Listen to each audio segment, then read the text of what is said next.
This is it. High school. Now we're going to start ratcheting things up a bit.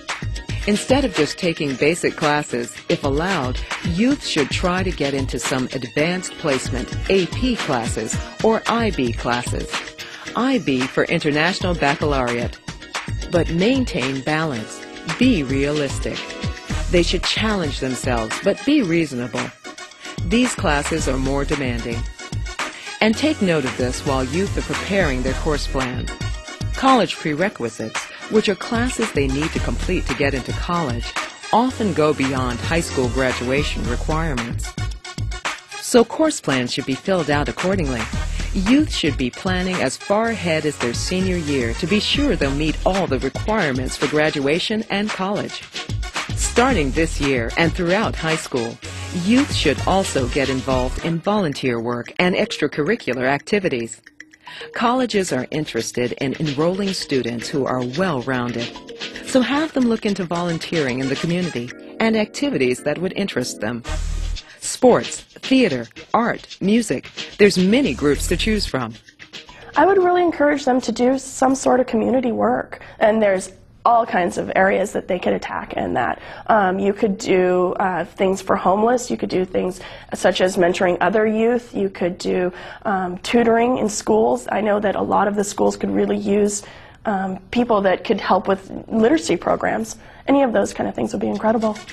Keep track of their changing interest by having them take those interest inventories and reviewing preparations for their career choices.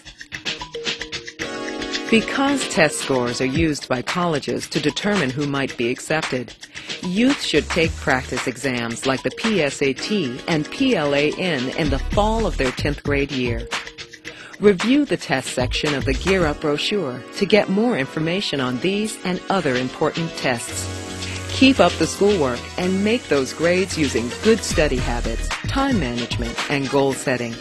Youth can review these tips in the Study Tips Addendum.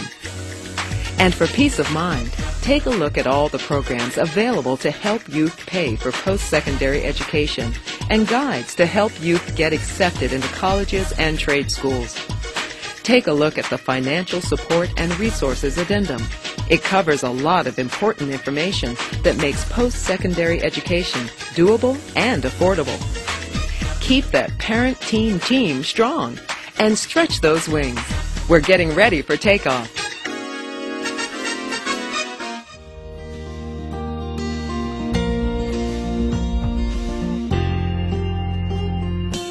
A key element that leads to success throughout the school years, college, and life in general is to develop good study habits early. It's not hard. It just takes a conscientious effort. Remind them to use time wisely. And remember, like in goal setting, help them do school projects and big homework assignments in smaller, manageable bits. Coax them into starting early. Do a little bit each day, and they'll see that the work can get done so much easier. The study habits were when I first came there, I didn't really like studying at all. So my mom devised something like, it's like a study plan. I'd come home from school, I'd read for about 2 hours a day, do some math work from that Tyra would assign me, do that just so I can get better in math, because I'm not that great at math. But I do the math problems, or like pretty much wouldn't complete it like I'm supposed to, but I do them, but some of them be wrong, and he'd have me go back and try it again and keep on trying until I got it right. You know, my mom was the same thing. She'd have a math thing for me. She'd call me and say, Tyrone, and I'd go upstairs and take the math and take a pencil and go downstairs and start doing the math or whatever. You know, because they just wanted me to succeed. They just cared for me, and I totally saw that, and I just ignored it for some reason. You know, I guess it's because I never had parents like that before. As a foster parent, help your foster youth establish a routine schedule for doing homework. Provide a space that's quiet and conducive. Minimize distractions like TV, video games, and the like. Maintaining rules often provides a framework and stability for your youth to work from.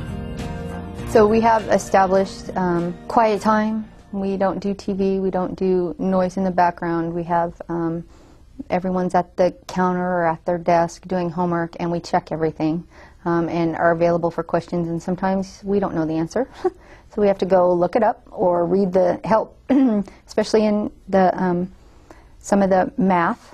We have to go back and kind of review and re-up on our skills. So, but quiet, and we look to communicate. Again, just because Angie is in college doesn't mean that she has to sit in her room and do her homework by herself. I have check-ins with her with regard to that too. So, because it gives me an opportunity to learn new things too. Reviewing homework or assignments together shows you care. And remember, make it quality time. The kids want to engage with you. They want to come home and tell you about what their day was like. They want to be able to share with you about some of the challenges that they're going through. Now, that's not always the case, but in most cases, if you are there, if you are asking questions each and every day when your child comes home from school and engaging with them about what their day can be like before they even leave the house in the morning, then they're going to be more excited about coming home and sharing that experience with you. Success, even small ones, builds confidence. Overly ambitious goals can lead to a feeling of frustration and sense of defeat.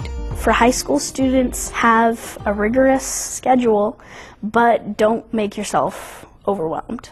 Because if you work too hard, you're going to miss out on the opportunities of having a social life, which is important when you're younger, because you shouldn't just be work, work, work, work, work. You should have a balance of it, and it'll help you keep your life balanced. Use the SMART goal method. Keep tabs on their schoolwork by checking grades online. Many schools have a program called Skyward, which allows parents and caregivers the ability to check grades, attendance, etc. daily. Stay involved and volunteer at the school when possible. The effort you make goes a long way to showing your youth you care.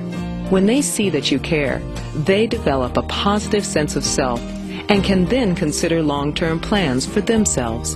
We had to prove ourselves to her that we were worthy of her opening up to us and allowing us then to parent and to be a family. Challenging her to look at herself and say, what are the opportunities? Where do you want to go? And whatever path you choose, the only thing you need to do is communicate that to me so that we can travel it together, so that I'm not going left and you're going right. And probably the biggest thing, and I do reiterate this to her, is I understand that your instinct is to tell me what you think I want to hear, but I don't want you to do that, because then we end up on different paths. Then I don't get to support you the way you need to be supported. Tell me the truth. I don't have to like it, but we can talk about that, and let's travel the path together. Review the study tips at the end of the Gear Up Handbook. You'll find good advice on balancing friends and other activities, time management, and the best ways to help them perform well in school, like getting enough rest. I think it's all important just to be healthy. And that's the key thing, to have you be good throughout school. Because if you're depressed and sad and you're not healthy, you're not eating, then obviously you're not going to be very motivated to do school. So I mean, you definitely need to have a good diet and, you know, breakfast, I guess. Some people don't eat breakfast, take like a muffin or something with you. But always, I don't know, just try to stay healthy, because no matter what's going on, if you can feel good about yourself, then you can do it. I did it. If you need assistance in working with the schools to support your youth's educational performance or any other school issues, contact the Educational Advocacy Program. They provide a host of services that can assist you and your youth reach those important educational goals.